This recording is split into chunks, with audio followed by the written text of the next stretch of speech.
I once dated a woman who possessed strong spiritual sensitivity. Over the years, she'd experienced countless paranormal encounters, so one day I asked her a simple question.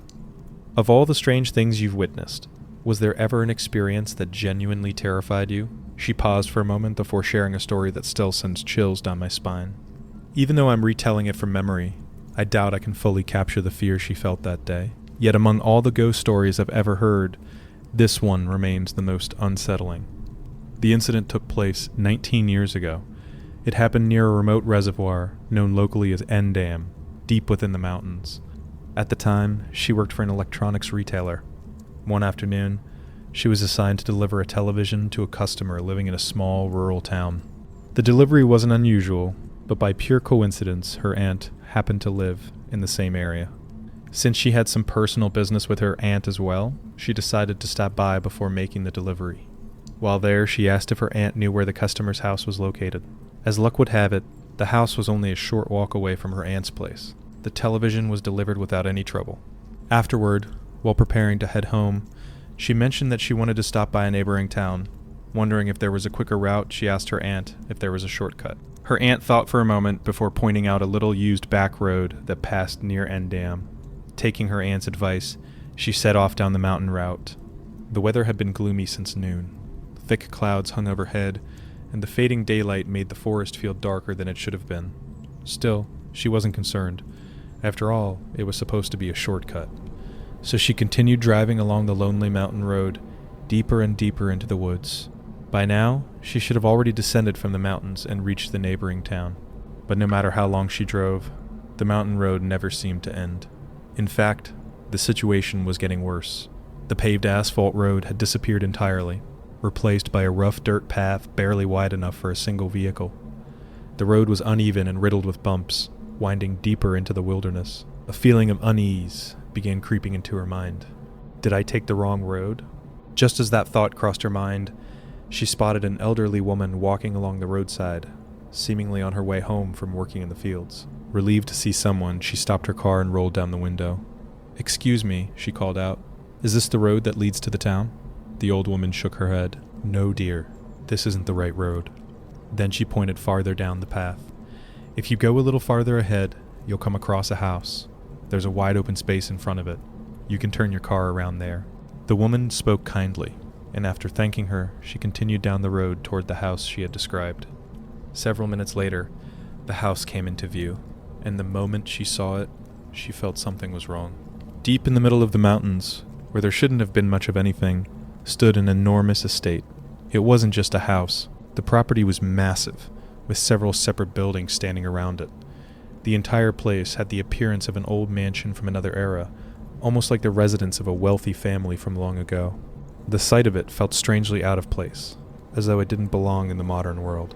Still, she pushed aside her discomfort. All she needed to do was use the open space in front of the estate to turn her car around. As she maneuvered the vehicle and prepared to make the U-turn, she suddenly froze. Someone was standing beside the driver's side window. It was the old woman, the same old woman who had given her directions only a short while ago. For a moment, her mind refused to process what she was seeing. She had driven for quite some time since leaving that woman behind. There was no way the old lady could have reached this place before her, and yet, there she was, standing silently beside the car. A chill ran through her body. The sight was so unsettling that her instincts screamed that something wasn't right. Even so, trying to remain polite, she lowered the window and thanked the old woman once again for showing her the way. The old woman smiled and said, "Since you're here, why don't you come inside and have some tea with us?" There was something strangely forceful about the invitation. Later, she would say that from this point onward, her memories became unusually vivid. Yet at the same time, she felt as if she were no longer acting entirely of her own free will, as though something unseen was gently guiding her actions. Without really understanding why, she got out of the car. The old woman then turned toward the mansion and called out loudly, "Grandpa, 𝗏𝗏𝗀𝗃 has come home." The words made no sense. A moment later, an elderly man emerged from the house. "Ah, 𝗏𝗏𝗃𝗀, you finally come back." The greeting left her utterly confused. Her name wasn't 𝗏𝗏𝗃. She had never met either of these people before in her life. They were complete strangers. Yet both of them were speaking as if they had been waiting for her return. At that moment, she felt it. A gaze. Someone inside the house was watching her. not casually, staring. The feeling was so intense that it sent a chill through her entire body. Startled, she looked toward the interior of the house, but from where she stood, she couldn't see anything beyond the shadows inside. Trying to ignore the growing sense of dread, she followed the old man's invitation and sat down on the wooden veranda. The old man sat nearby, smiling warmly. But he continued speaking to her as though she were someone else. "Kyoko, it's good to have you back. Kyoko, we've been waiting for you." No matter what he said, he never once acknowledged who she really was. Eventually, she tried correcting him. "I'm sorry, but I think you've mistaken me for someone else. I'm just passing through. My name isn't Kyoko." The old man didn't react. It was as if he hadn't even heard her. Or perhaps he simply refused to hear. Then, everything suddenly went black. When she opened her eyes again, she found herself sitting inside the house. Across from her sat the old man. She had no memory of entering the building, no memory of walking inside. It was as if an entire section of time had vanished. Though panic was beginning to rise within her, the old man continued talking as if nothing unusual had happened. "Everyone else is out during the day," he said. "It's usually just me here." Trying to suppress her fear, she forced herself to respond. "Oh, I see." Then she hesitated. "But isn't there someone else here?" She glanced toward the part of the house where she had felt that unsettling stare. The old man nodded. "Oh, that?" He spoke casually. "That's my granddaughter." Then he added something that made her blood run cold. "We keep her here because she's too weak to move around much. She doesn't really count as one of the family anymore." The way he said it was wrong. Not cruel, not sad, just wrong. As though he were talking about an object rather than a person. Assuming he meant the girl was seriously ill, she replied, "Oh, I see. That must be difficult." The instant the words left her mouth, something grabbed her arm. Hard. She nearly screamed. Looking down, she saw a little girl no older than 3 years old, clutching her wrist. Her tiny fingers dug into her skin with surprising strength. The most terrifying part was that she had no idea where the child had come from. 1 second the room had been empty, the next the girl was standing beside her. The child simply stared at her. No smile, no expression, no emotion at all.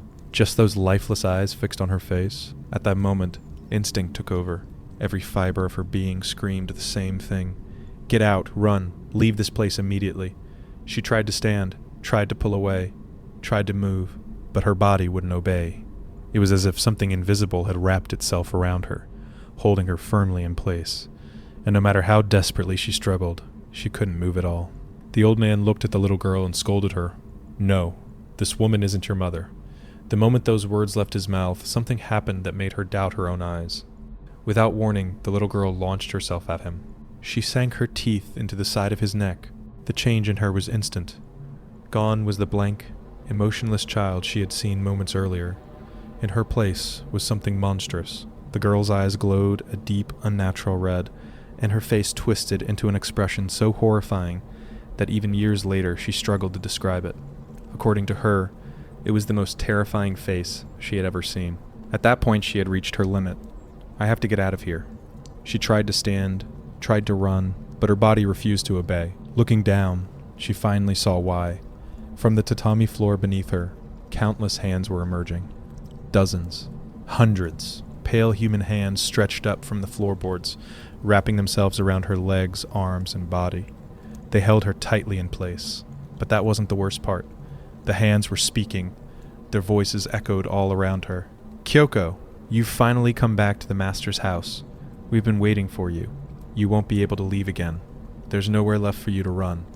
The whispers came from every direction. Some sounded old, some sounded young. Some sounded like men, others sounded like women.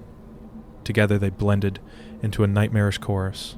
Then she looked back toward the old man, and her blood froze. The little girl was gone, as if she had never existed. But even more shocking, the old man was gone too. In his place sat a man in his 40s, a complete stranger. He stared at her with a sickening grin spread across his face. As the voices from the floor continued whispering around them, he nodded along as though he agreed with every word. "Kyoko," he chuckled, "you're not going back anymore." The smile on his face never wavered. At that moment, she realized there was no logic left in what was happening. Nothing made sense. The house, the family, the voices, the people changing into other people. It felt as though reality itself had broken apart.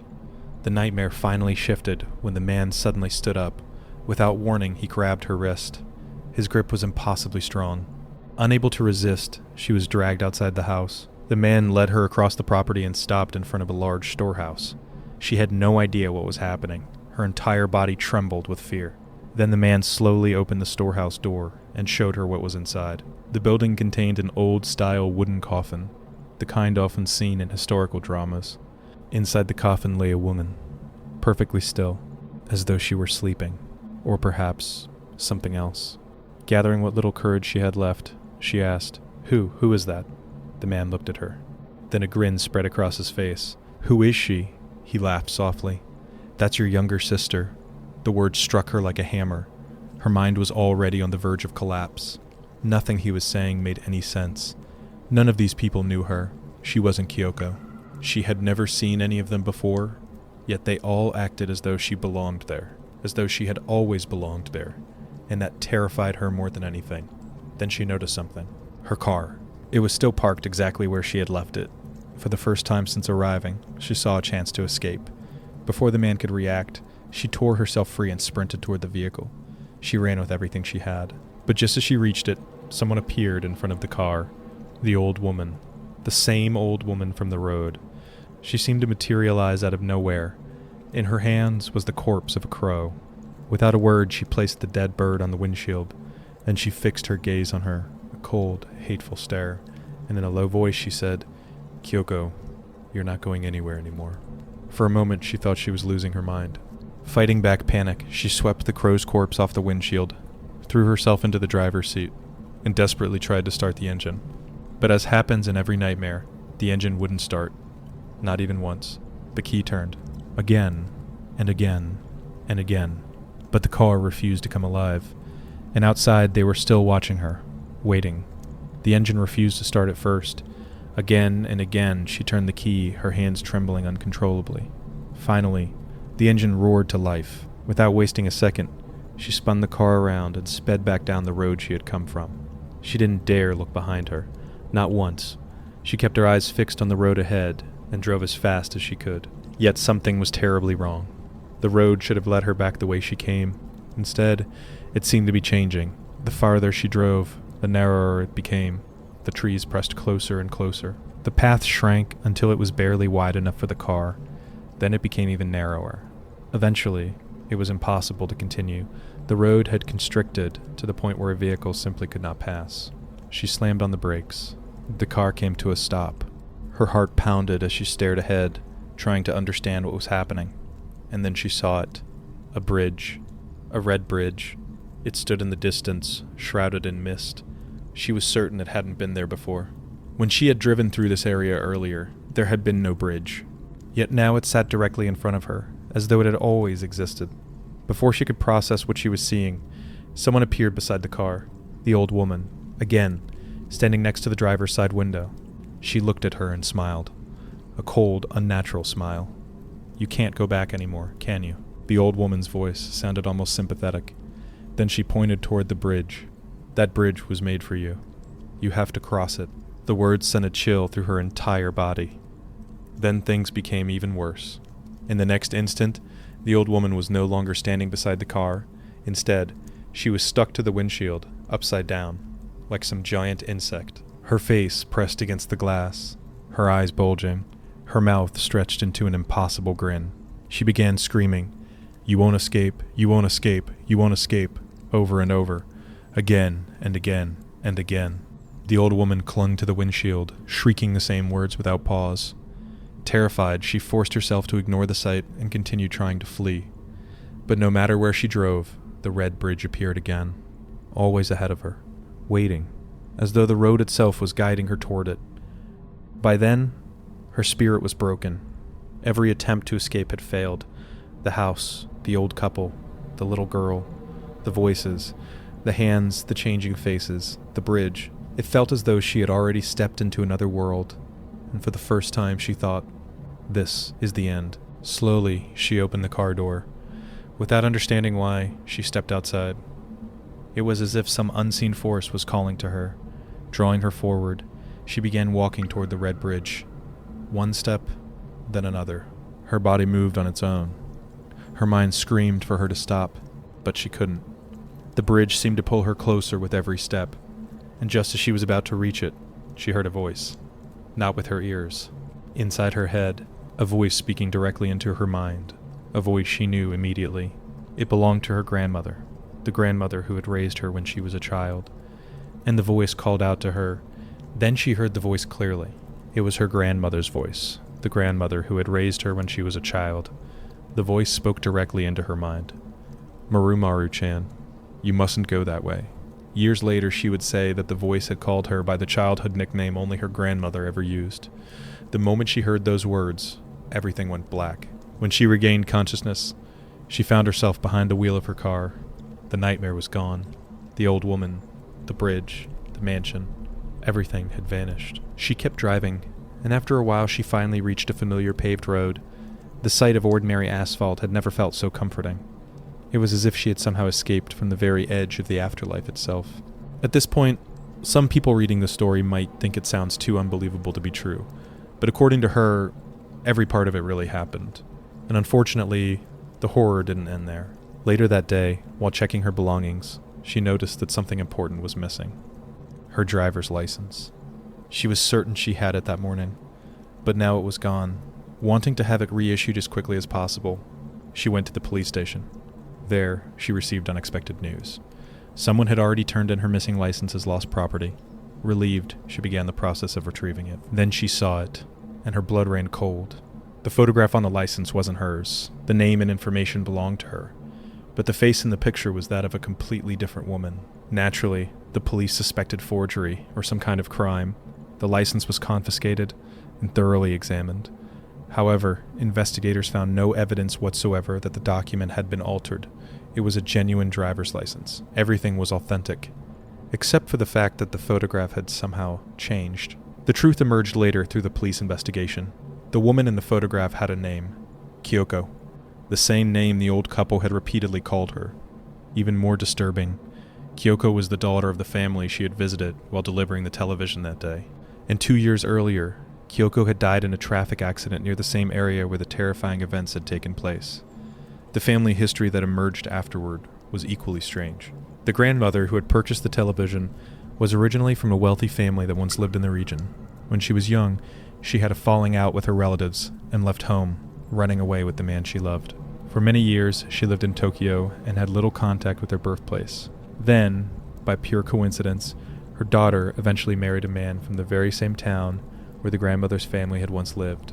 As the grandmother grew older, she moved back to her hometown to live with her daughter and son-in-law, and Kyoko, the woman whose face had appeared on the driver's license, was their daughter, their granddaughter.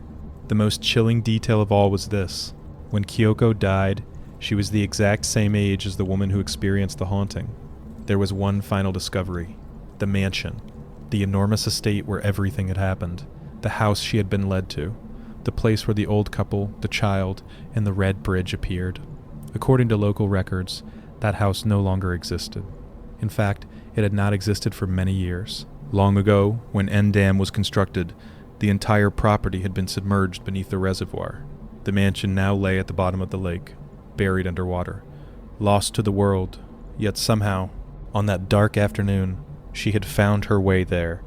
That was the story exactly as it was told to me. I've written it down, while the details are still fresh in my memory. But even now, I can't help wondering, what would have happened if she had crossed that red bridge?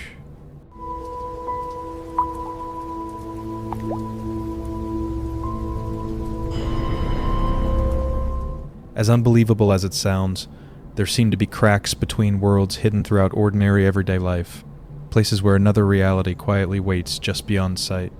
This happened about 10 years ago, back when I was still a student.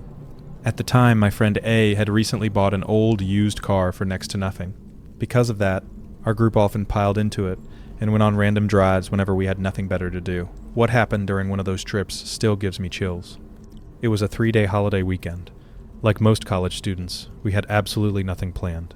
No girlfriends, no money, no purpose, just boredom. So A, B, and I were lounging around A's apartment, wasting the afternoon as usual. Eventually, somebody suggested going for a drive. Nobody cared where. That was how these trips always started. We simply got in the car and left. After getting onto the expressway, we randomly chose a direction none of us had traveled before. We drove for roughly 3 hours before exiting onto ordinary roads. From there, we continued deeper into the mountains along a winding national highway.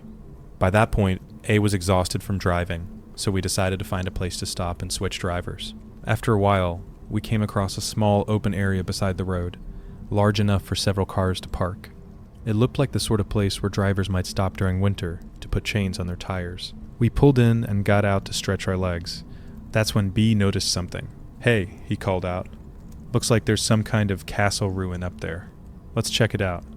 He pointed toward a weathered wooden sign standing near the edge of the clearing. The sign was ancient. Its surface was cracked and rotting, as if it had been abandoned for decades. Faded lettering could still be made out. "𝗏𝗏 Castle Ruins, 30 minutes on foot." Below the text was what appeared to be a hand-drawn map. Most of it had faded away with age. It looked like there were other landmarks marked along the route besides the castle ruins, but the writing was too worn to read. At the time, it was around 3 in the afternoon. A 30-minute walk sounded easy enough. We figured we'd have plenty of time to explore and return before sunset. So, almost on a whim, we decided to climb the mountain and visit the ruins. About 20 minutes later, we were making our way along a narrow mountain path. The trail was quiet. Too quiet. Eventually, we came to a fork in the road. There were no signs, no markers, nothing to tell us which way to go. After a brief discussion, we chose the path on the left and continued climbing. A had walked ahead of us and was already some distance up the trail. Then suddenly we heard him shout, "Hey!" His voice echoed down the mountain. "You guys need to see this. Hurry up!" B and I exchanged looks and quickly made our way toward him. As we climbed, the dirt path suddenly changed. Stone steps appeared beneath our feet. Ancient stone steps, the kind that hadn't been maintained in decades. And at the top of those steps, what awaited us wasn't a castle ruin, at least, not what we had expected. Instead, hidden deep within the mountains, stood what looked like the remains of an abandoned temple or shrine complex. A place that seemed to have been forgotten by time itself. And the moment we saw it, an uneasy feeling settled over all of us. What stood before us was clearly the remains of an old temple, or at least, what was left of one. The main gate and bell tower were gone. Whether they had collapsed or been intentionally removed, there was no way to tell. The main hall still stood, though barely. Several smaller buildings had completely caved in, reduced to piles of timber and stone. The stone pathway leading to the hall was overgrown with weeds. What had once been carefully maintained grounds had long since been reclaimed by nature. But something about the place felt strange. The missing structures, the gate and several other parts of the complex showed clear signs of having been deliberately dismantled by human hands. Yet the rest of the temple had simply been abandoned. No effort had been made to remove it. It was as though someone had started tearing the place down and then suddenly stopped. The whole site felt unfinished, frozen halfway between preservation and destruction. Checking the time, we saw that sunset was still hours away. Since we'd already come this far, we decided to explore. We wandered around the grounds for a while, but found nothing particularly interesting. No statues, no artifacts, no signs explaining the history of the place. There wasn't even a path leading farther into the mountains. Eventually, A shrugged and said, "Looks like we took the wrong route after all. The castle ruins were probably down the other path." Just then, B called out from the main hall, "Hey!" We turned. The doors of the hall were open. Apparently, B had tried pushing them on a whim, and, surprisingly, they had opened without resistance. Inside was a large, empty room. The wooden floor looked relatively intact. From the doorway, the interior seemed almost untouched. Curious, we stepped inside. The moment we did, we realized nobody had been there for a very long time. A thick layer of dust covered everything. The air felt stale, heavy, as though the building had been sealed away for decades. While looking around, something on the floor caught my attention. A piece of paper. It lay half buried beneath the dust. I bent down and picked it up. The paper was old and badly wrinkled. The edges were yellowed with age. Across its surface, written in beautiful brush strokes, were 2 characters, 𝗏. The exact reading was uncertain, but that's how it seemed to be pronounced. I stared at the words. What the heck is 𝗏? A and B came over to look. Neither of them had any idea. The name sounded like it referred to a swamp or pond, but there was no lake, marsh, or body of water anywhere near the temple. As far as we could tell, it meant nothing. After a few minutes of speculation, we put the paper back where we'd found it and left the temple behind. Returning to the fork in the trail, we took the path to the right. Almost immediately, it led us to the summit. There, standing in a clearing, was a weathered information board. Most of the writing had faded away, but one line remained readable. Maramuru Castle, main keep site. Apparently, we'd finally reached our destination. The summit opened into a wide plateau with a spectacular view. Far below, the city stretched toward the horizon. The scenery was incredible. For a while, we simply stood there enjoying the view. Then I happened to glance down toward the abandoned temple we'd just explored. From above, the grounds looked much larger than they had from inside. That place was bigger than I thought, one of us remarked. And then, I noticed something. Something that definitely hadn't been there before. Near what had once been the temple garden was a perfectly black circle. At first I thought it was a shadow, but it wasn't. It was too dark, too perfectly round. Even from the mountaintop, it stood out. The thing looked like a giant hole in the earth, several meters across, a pitch-black void. And somehow, despite having walked around the temple grounds earlier, not one of us remembered seeing it. As we stood there wondering whether that strange black hole had been there all along, something moved in the temple grounds below. A small animal had emerged from the brush. Maybe a rabbit, maybe a raccoon. At that distance, it was impossible to tell. The creature darted across the abandoned garden, and then it happened. The black hole moved. Not much. Just enough. But there was no mistaking it. The dark shape shifted, and in the same instant, the animal vanished. Not ran away, not disappeared behind something. Vanished, as though it had been swallowed whole. For a moment, none of us spoke. Then one of us finally muttered, "That thing moved, didn't it?" We were still trying to process what we'd just seen when something even more impossible happened. The black shape rose into the air. It lifted smoothly off the ground. No sound, no visible force, just floating. And once it was airborne, we realized something important. It wasn't a hole at all. What we had assumed was a shadow or an opening in the earth was actually a perfectly flat object, a pitch-black plane. So black that it looked like a hole in reality itself. The thing hovered several meters above the ground and began drifting through the forest, straight toward the mountain summit, straight toward us, following the same trail we had used to climb the mountain. At that moment, a large bird burst from the trees. Perhaps it had been startled by the moving object. The bird flew directly toward the black plane. For a split second, it looked like it was about to collide with it. Then, it disappeared. Not bounced off, not flew through, not fell. It simply ceased to exist. One moment it was there, the next it wasn't. Gone. As if it had been erased. A cold sensation ran down my spine. I had no idea what we were looking at. But one thing was obvious. That thing was dangerous, and it was coming directly toward us. We need to get out of here. All three of us agreed immediately. Then we realized the problem. The black object was traveling along the same path we'd used to reach the summit. If we ran back the way we'd come, we'd meet it head-on. We were trapped. For several seconds, nobody knew what to do. Then B pointed toward the edge of the clearing. "Hey, there's a path over here." We hurried over. Hidden among the brush was a narrow trail. Not a real trail. More like an animal track. A barely visible route leading down the opposite side of the mountain. The problem was obvious. None of us knew where it went, and it led completely away from our car. If we took it, we might escape the black thing, but we'd be abandoning the only route back to civilization. A and B understood that just as well as I did. For a moment we hesitated, and then something strange happened. My ears suddenly felt wrong. The closest comparison would be the sensation you get while driving up a mountain. The pressure change that makes your ears pop, except much stronger. Unnaturally strong. A glanced at me. B looked equally confused. They were experiencing it too. The air itself felt different. Heavy. Distorted. Almost as if the mountain was changing around us. Then I looked back down toward the ruins, and my blood froze. The black object had covered an impossible distance. It was already near the old castle grounds. Far closer than it should have been. Far too close. Whatever it was moving much faster than we'd realized. At that point, there was no time left to debate. No time left to think. I pointed toward the approaching black shape and shouted for the others to run.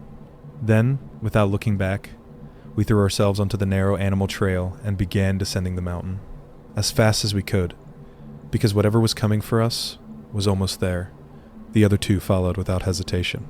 We pushed our way down the mountainside, forcing ourselves through thick brush and low branches. Then I heard a shout from behind us. "Run! It's right behind us!" I glanced over my shoulder, and my heart nearly stopped. The black object was less than 10 meters away. 10 meters. That was all. We didn't even bother following the trail anymore. We simply crashed through the undergrowth, stumbling, falling, clawing our way downhill in blind panic. Branches whipped across our faces.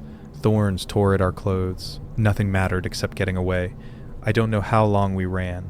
It felt like hours. Then suddenly, through the trees, we saw something. A road, an ordinary paved road.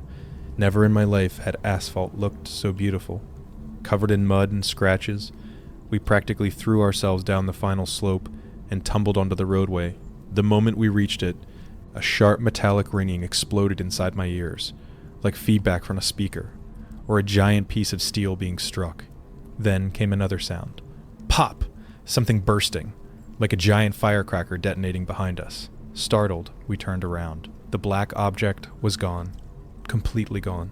Only a cloud of smoke drifted among the trees where it had been moments before. The three of us stood there speechless. No one said a word. No one knew what to say. Afterward, we wandered through unfamiliar mountain roads for hours. The area seemed to twist and turn endlessly. By the time we finally found our way back to the place where we'd parked the car, darkness had completely fallen. To this day, none of us knows what that thing was. And honestly, I'm not sure I want to know.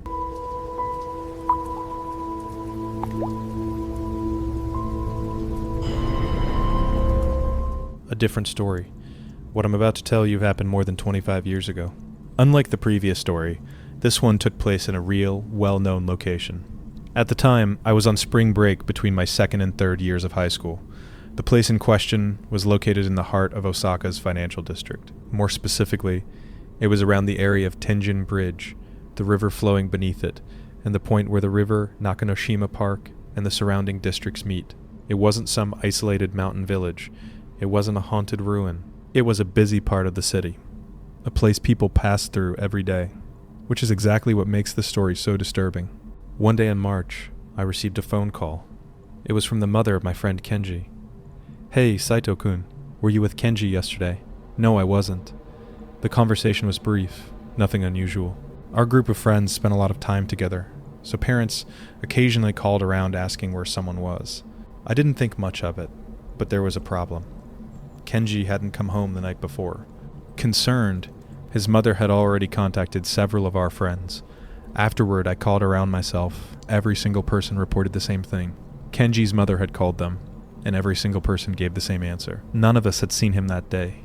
Not one. As the hours passed, concern turned into fear. That night, Kenji's mother filed a missing person report with the police. All she could do was hope her son would return safely. But the next day, she received another phone call, not from the local police.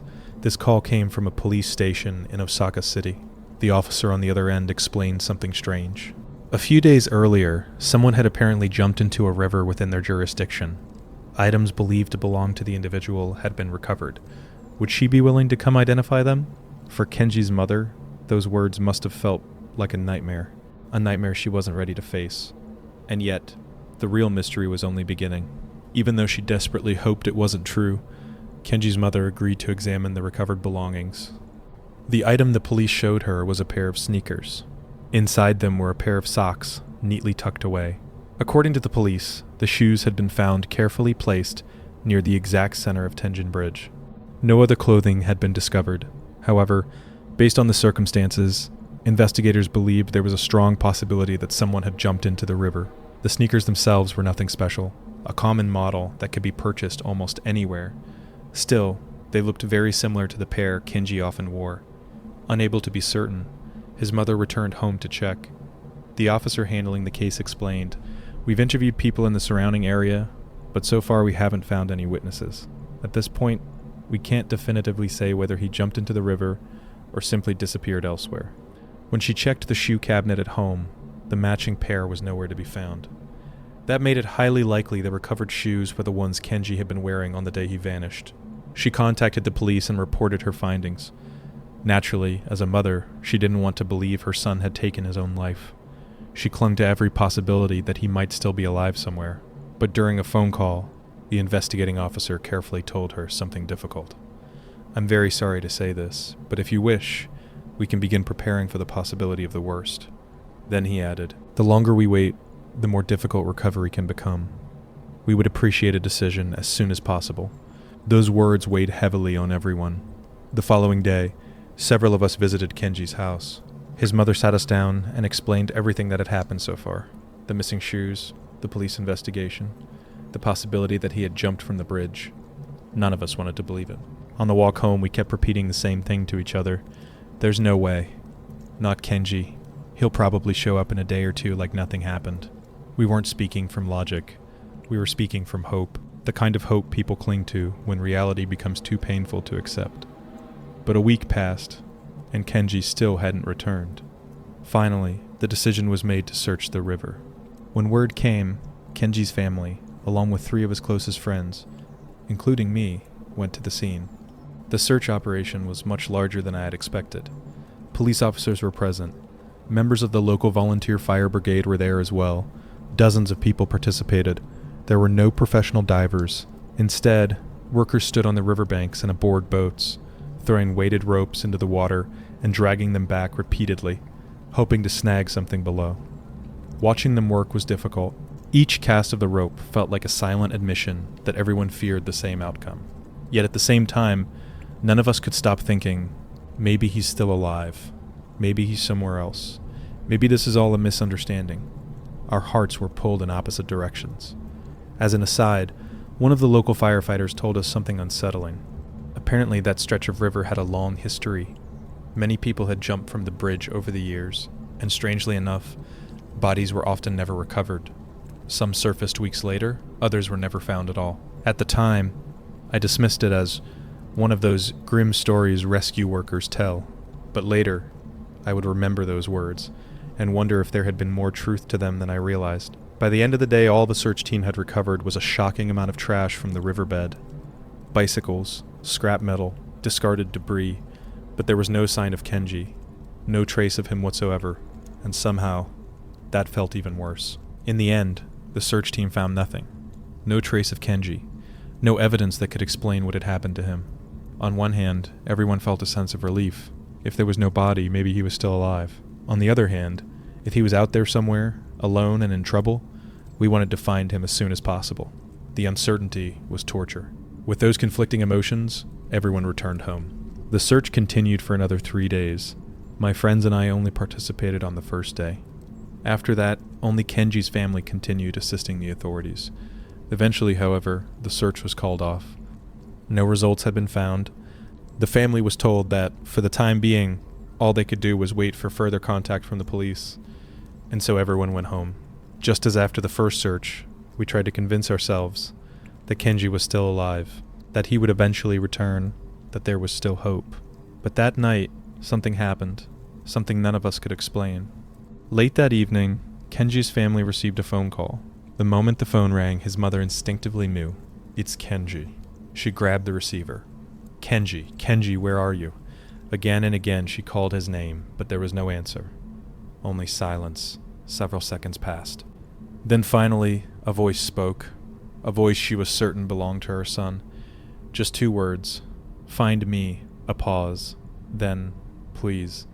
The line went dead. Naturally, Kenji's mother wanted to believe he was alive. She thought perhaps he had run away. Perhaps he was too ashamed to come home. Maybe he was hiding somewhere, waiting to be found. But then something happened that shattered that hope, because at almost the exact same time that phone call reached Kenji's house, the same call came to us. I received one, another friend received one, and another. Each of us heard the same voice, the same plea. "Find me." At first I wanted to believe, just as his mother did, that Kenji was alive somewhere. But after speaking with the others, a terrible feeling began to grow inside me. The calls had happened almost simultaneously, not one after another.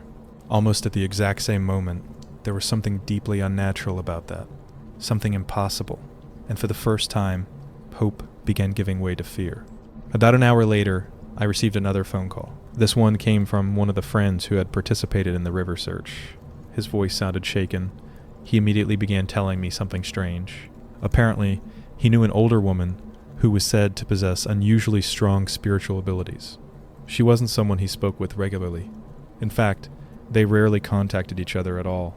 Yet, she had suddenly called him that evening. The moment he answered, she asked, "Do you know a boy who looks like this?" Then she began describing someone. As she continued, it became increasingly clear that she was describing Kenji. The age, the appearance, the mannerisms, everything matched. When my friend asked how she knew those details, the woman told him something unsettling. According to her, beginning on the night after Kenji disappeared, a young man around our age had started appearing beside her bed. At first, she paid little attention. She claimed strange experiences happened to her frequently. Seeing spirits was nothing new, but this was different. The boy returned every night, without fail. And with each passing night, his expression became more desperate, more distressed, as though he was trying to communicate something, trying to tell her something important, trying to reach someone before it was too late. The woman said that as the nights passed, a terrible feeling of dread began growing inside her, a feeling she couldn't ignore, and that was why she had finally decided to make the call.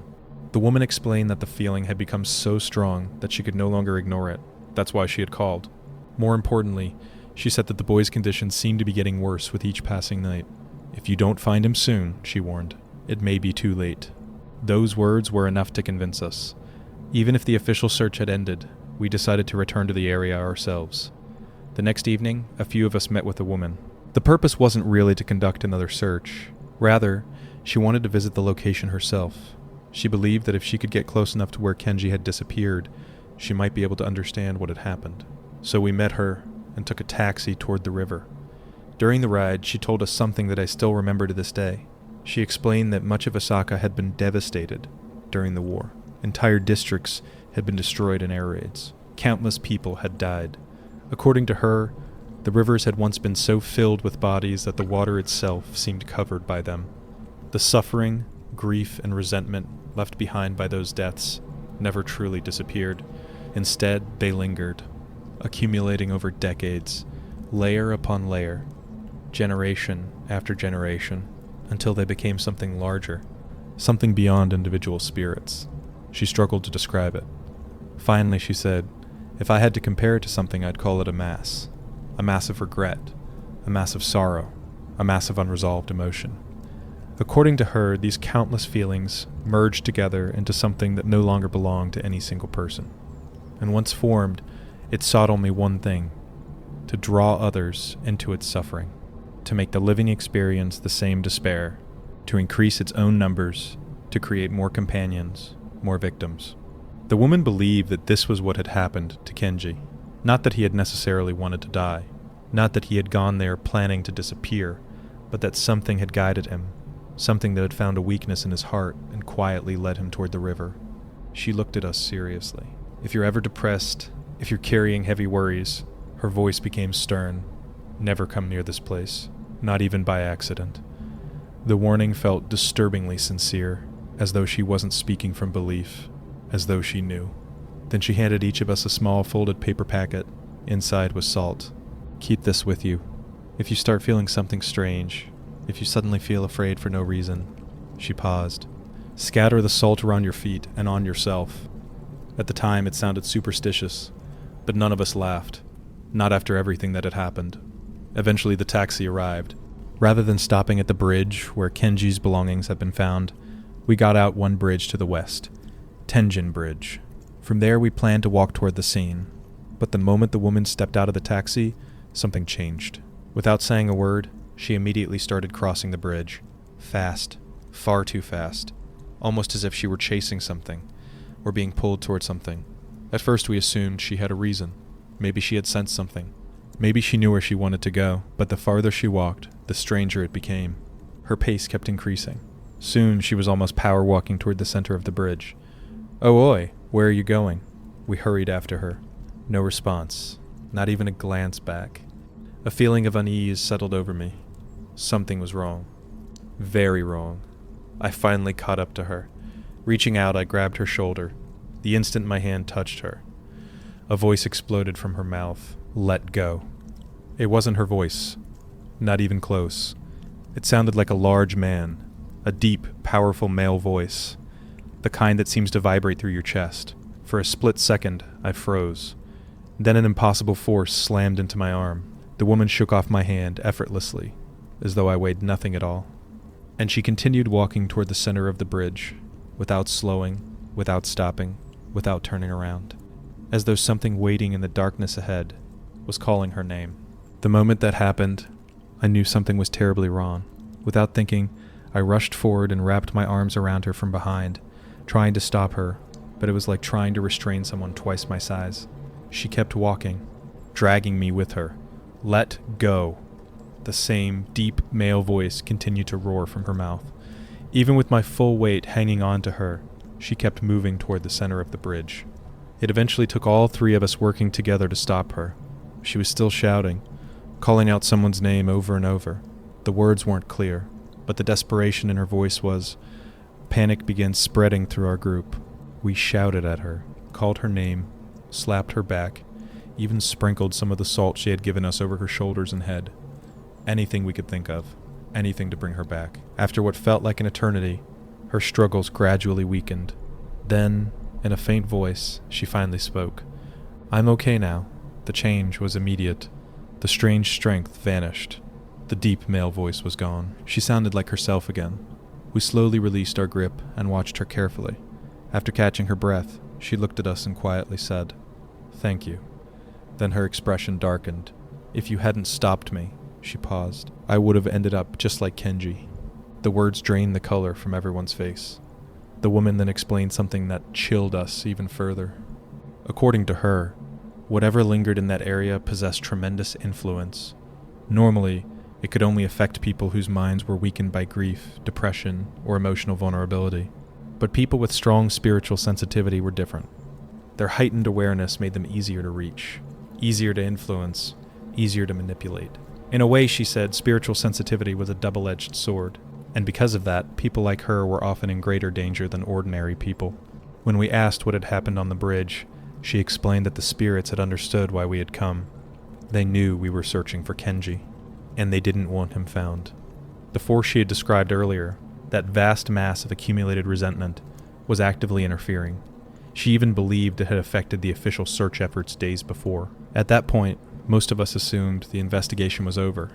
After what had just happened, surely we'd go home. But the woman shook her head. Not yet. According to her, if Kenji remained where he was, he would eventually become part of that same mass, another lost soul absorbed into it. She said that even if we couldn't rescue him, we at least needed to find where he was. So despite our fear, we continued. Following her instructions, we each scattered some salt around ourselves. The remaining salt we clenched tightly in our hands. Then we crossed the center of the bridge and headed toward Nakanoshima Park. The woman couldn't pinpoint the exact location yet, but she was certain of one thing. He's downstream. Somewhere beyond the park, somewhere near the river. The park itself already had an uneasy reputation. Many homeless people stayed there. Locals often spoke of strange incidents. It wasn't a place where people felt comfortable lingering after dark.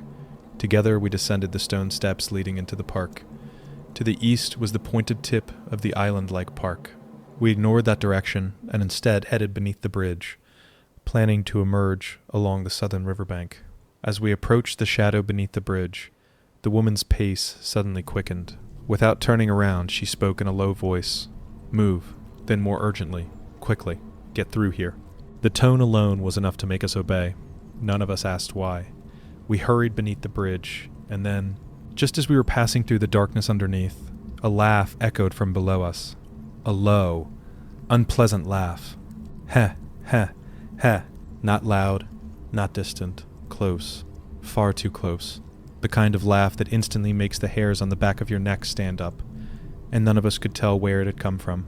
The rest of us heard it too. The laugh, a cold sweat immediately broke out across our backs. Without saying a word, we hurried beneath the bridge. Then another voice rang out. This time, it was unmistakably directed at us. Go home. The voice was calm, not angry, not loud, but somehow that made it even more terrifying. We all froze, instinctively turning toward the source of the voice. It was dark beneath the bridge, and visibility was poor, but standing there was an old man dressed entirely in black. At first, we felt relieved. For a brief moment, we assumed he was simply a homeless man, an ordinary person, something we could understand. But before any of us could speak, the woman suddenly stepped in front of us, almost as if shielding us. Her voice was sharp. "Don't look at him." Then even more urgently, "That's a Shinigami, a death god. Don't look at him again." The seriousness in her voice was enough to silence everyone. She immediately asked, "Did any of you make eye contact with it?" One after another, we shook our heads. "No, I didn't. Me neither." The woman seemed slightly relieved. Only then did she motion for us to move away. Later she explained that the figure was another manifestation of the same force she had described earlier, one of the countless spirits gathered in that place. According to her, it lingered there searching for people whose hearts were weakened, people carrying loneliness, depression, despair. Once it found someone vulnerable, it would draw them closer, little by little, until they became part of it. Another lost soul. After everything that had happened, the woman became increasingly concerned for our safety. Finally, she stopped walking and said, "That's enough for tonight. We're leaving. I'll come back by myself another day." So the search was abandoned. We continued west through the park and eventually crossed 𝗏𝗏 Bridge. From there, we caught a taxi and headed back to the woman's house. The atmosphere inside the taxi was heavy. Nobody felt like talking. Then suddenly the woman looked toward one of our friends, the same friend who had been with us the entire night. In a quiet voice, she asked, "You looked into its eyes, didn't you?" The taxi fell silent. After several seconds, he nodded, very slightly. "Yeah," the woman sighed. "As I thought."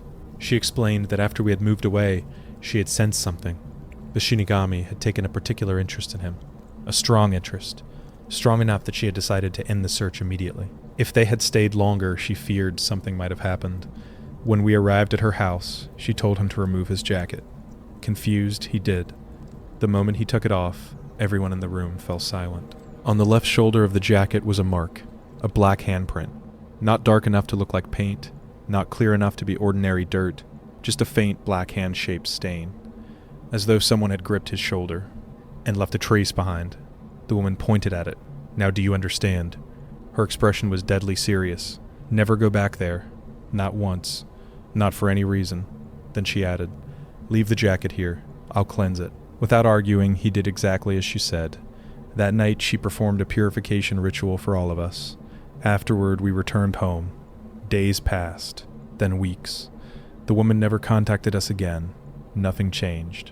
Life slowly returned to normal. Or at least, that's what we thought. Nearly a month after Kenji's disappearance, a body was discovered. The location was not far from where the searches had taken place. Near the 𝗏𝗏 River, roughly 100 meters upstream from the tip of Nakanoshima Park, the body was identified as Kenji. The news brought mixed emotions: relief, sadness, grief. At last his family could give him a proper funeral. At last they had an answer. But answers do not always bring peace. Wanting to inform the woman who had helped us, one of my friends tried calling her again and again, but she never answered the phone. And that's when another mystery began. The woman never answered her phone. At first, we assumed she was simply busy. But after several days passed, one of my friends became worried and spoke to his parents about it. His parents contacted the woman's older sister. What they learned shocked us. The woman had been hospitalized, and according to her family, she had been admitted the very day we accompanied her to the river. No one knew exactly what had happened. Her sister had gone to check on her after being unable to reach her, and found something was seriously wrong. An ambulance had been called immediately. When we heard this, we rushed to visit her, but by then it was too late. Since the day she had been admitted, she had never regained consciousness. She remained in a coma, unable to speak, unable to tell anyone what had happened, unable to explain what she had seen, or perhaps what had followed her home. The next day, she died. We learned of her passing through my friend's parents. Beyond that, we were told very little. No detailed explanation, no clear cause, nothing. And that's the entire story. To this day, I have no way of knowing whether the woman's death was connected to what happened along the river. Perhaps it was merely a coincidence. Perhaps it wasn't. But one thing has never left me. The feeling that if she had not been there, if she had not stopped us, any one of us might have ended up sharing Kenji's fate. Looking back, there are still several things that trouble me, things I have never been able to explain. On the day Kenji disappeared, rain had fallen throughout much of the afternoon. The river was swollen, but not dangerously so. Even if someone had fallen in, there were places downstream, especially near the tip of the park, where it should have been possible to climb back out. Yet no one ever saw him. Not before he supposedly jumped. Not during. Not afterward. The only thing ever found was his pair of shoes, neatly placed on the bridge. Nothing else. No witnesses. No clues. No explanation. The police themselves found that strange. Although not many people crossed the bridge on foot, traffic was heavy. Cars passed constantly. Someone should have seen something. Anything. Yet there wasn't a single reliable witness. Not one. As for whether Kenji was truly freed before becoming one of them, whether we found him in time, whether his spirit ever escaped whatever lurked along that river, I have no way of knowing. No one does. But after his body was finally recovered, we held proper memorial services for him. We prayed for him, we remembered him, and we did everything we could to send him on peacefully. So I'd like to believe he found rest. I'd like to believe he was finally able to go where he was meant to go. And as for the woman who tried so hard to help him, the woman who risked herself for someone she barely knew, I pray she found peace as well. May she rest quietly. And may she never have to walk those riverbanks again. Even now, whenever I pass through that part of Osaka, I sometimes think about Kenji, about the phone call, about the voice that whispered, "Find me, please," and I wonder, who was it that answered the call first? Us, or whatever had been waiting there all along? And that brings us to the end of tonight's stories. A mansion that should have been lying beneath a dam, a black object in the mountains that seemed to erase anything it touched, and a missing boy whose final plea was simply, "Find me." Were these real events? Coincidences? Or glimpses into something that exists just beyond our understanding? Whatever the truth may be, some mysteries are perhaps better left unsolved. If you enjoyed these stories, don't forget to like, subscribe, and turn on notifications for more terrifying tales from Japan and around the world. Until next time, lock your doors, check behind you. And if you hear your name being called in the darkness, make sure it's someone you know. Good night.